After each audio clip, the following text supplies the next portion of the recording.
बिहार में 243 सीटों पर लड़ने की तैयारी शाह और नीतीश कुमार ने शुरू कर दी है। भाजपा 243 सीटों पर तैयारी शुरू कर चुकी है। इसके अलावा जो मांझी, चिराग पासवान और उपेंद्र कुशवाहा हैं, इनकी सीटें स्पष्ट होती नज़र नहीं आएंगी।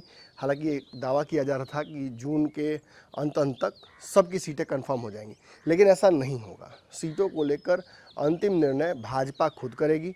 भाजपा ने बड़े भाई की भूमिका बिहार में अपना ली है, इख्तियार कर लिया है, और वो सीटों को लेकर अब स्थिति स्पष्ट नहीं करेगी। इसके पीछे रणनीति क्या है, क्या वजह है? कई वजह हैं, मैं एक एक करके आपको उन वजहों से अवगत कराता हूँ। देखिए, सबसे पहली बात जो है वो ये है कि भाजपा ने सर्वे कराया है। 3 लेयर सर्वे हुआ है। जो आरएसएस का सर्वे हुआ था वो अलग, भाजपा ने आंतरिक सर्वे कराया है। भाजपा की एक टीम आई बिहार, उसने अलग अलग माध्यमों से कहीं टेलीफोनिकली, कहीं जाकर सर्वे किया है, और 3 लेयर में जो सर्वे हुए हैं उसमें पता करने की कोशिश की गई है कि एनडीए के कौन से जीते हुए विधायक किस क्षेत्र में कितना काम कर रहे थे। कि पूर्व में जो खबरें आ रही थी वो ये आई थी कि भाजपा 22 अपने विधायकों का टिकट काट सकती है, इसकी संभावना प्रबल है, लेकिन 2 दर्जन के आसपास ऐसे विधायक हैं जिन पर तलवार लटक गई है। अब केवल ये भाजपा के नहीं हैं, जो बड़ी खबर मैं लेकर आया हूँ ये है कि एनडीए की लगभग 243 सीटों पर जो जीते हैं या जो सेकंड रनर अप रह गए थे, उन दोनों का फिर से पुनरावलोकन किया जा रहा है। पता करने की कोशिश की जा रही है कि उनके क्षेत्र में पॉपुलैरिटी कितनी है, कितना काम किया है। ये शाहाबाद और मगध क्षेत्र जो रहा है, ये एनडीए के लिए हमेशा डेंटिंग रहा है।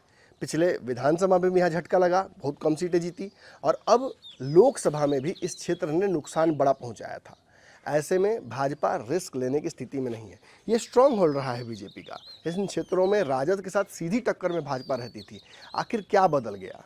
हो सकता है नीतीश कुमार के साथ जाने की वजह से हुआ हो सकता है क्षेत्रीय दल जो अलग अलग आए हैं, चाहे मांझी, चिराग या फिर उपेंद्र कुशवाहा, उनकी वजह से नुकसान हो रहा हो। पिछली बार काराकाट में जो हुआ था आपने देखा ही। चिराग पासवान मगध में किस तरह से इंटरेस्टेड है वो आपने देखा। मांझी का स्ट्रॉन्ग होल्ड कहा जाता है मगध, लेकिन वहाँ भी नुकसान हुआ है। तो ऐसी स्थिति में भाजपा पूरी तरीके से इंट्रोस्पेक्ट कर रही है, यानी पुनरावलोकन कर रही है इन सीटों का। और 3 लेयर में जो सर्वे कराया गया है उसमें सबसे पहले भाजपा के जीते हुए विधायकों का सर्वे हुआ, जिसमें भाजपा के विधायकों के क्षेत्र में जो 3 सवाल पूछे गए महत्वपूर्ण, उनको फोकस कीजिए। पहला सवाल, विधायक आपके क्षेत्र में आते हैं कि नहीं। दूसरा सवाल, विधायक ने कौन कौन से कार्य किए हैं ये आप जानते हैं कि नहीं। और तीसरा सवाल, विधायक अगर इस बार फिर से आते हैं चुनाव में तो क्या आप उनको वोट देंगे। आपको जानकर बहुत ताज्जुब होगा कि भाजपा के 24 ऐसे सिटिंग विधायक हैं जिनको लेकर जनता ने तीनों सवाल का जो जवाब है